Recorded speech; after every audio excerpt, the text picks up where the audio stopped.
Баршаңызға сәлем, сіздермен мен Береке.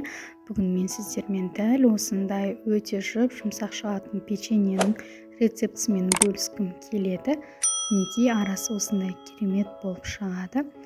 Видеоны соңына дейін қараңыздар және де каналға тіркелуді ұмытпаңыздар. Ең алдымен бізге қажетті заттарды көрсетіп алайық. Мінекей бірінші жұмыртқамызды салып аламыз, үстіне қантымызды салып венчиктің көмегімен араластыратын боламыз. Жақсылап біркелкі масса болғанша араластырамыз. Оның үстіне сұйық майымызды құямыз.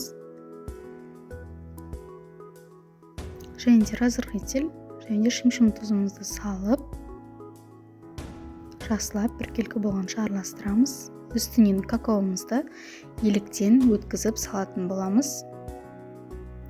Жақсылап біркелкі масса болғанша, осындай масса шығу керек. Енді ұнымызды салатын боламыз. Ұнымызды да еліктен өткізіп салғанымыз жөн. Ұнды бірден барлығын салып жібермеңіздер. Яғни біздің печеньеміз көтерілмей қалуы мүмкін. Сол себепті де мен ұнды 2-ге және 3-ге бөліп салатын боламын. Осылай бірінші лопатканың көмегімен жоғарыдан төмен қарай араластыра отырып, екінші бөлігін салып тағы да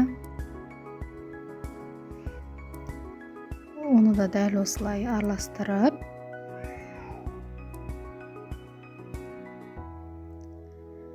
енді лопатканы алып тастап, қолымыздың көмегімен жұмсақ қамыр илейтін боламыз.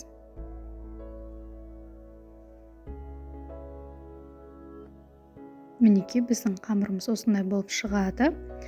Енді осы кезде пешімізді қосып аламыз, яғни 180 градуста қосып алуымыз керек. Мен қолымды кішкене ғана майлап алдым. Яғни біздің қамырымыз жабысқақ болғандықтан.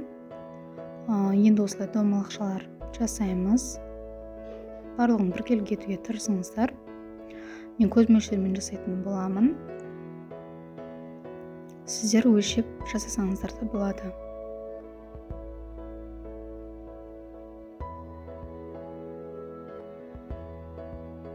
Мінекей біздің печеньеларымыз дайын. Енді оны пешке жібереміз. Пеште 13-15 минуттың аралығында пісіп шықты. Менде беттері қатты көтеріліп кетпеу үшін асты осындай тегіс стаканның көмегімен беттерін бір-бір басып шығамын. Сонда бізде орташа көлемде көтеріліп, өте әдемі болып шығады. Мінекей біздің печеньеларымыз дайын. Енді пешке жібереміз. Мінекей менде 15 минутта пісіп шықты. Өте дәмді болып шығады. Өте жұмсақ, сондай шаймен ішкенге өте керемет үйлеседі. Міндетті түрде осы рецептпен жасап көруге кеңес беремін. Сіздермен болған мен Береке. Видео ұнаса лайк басып, комментария қалдырыңыздар.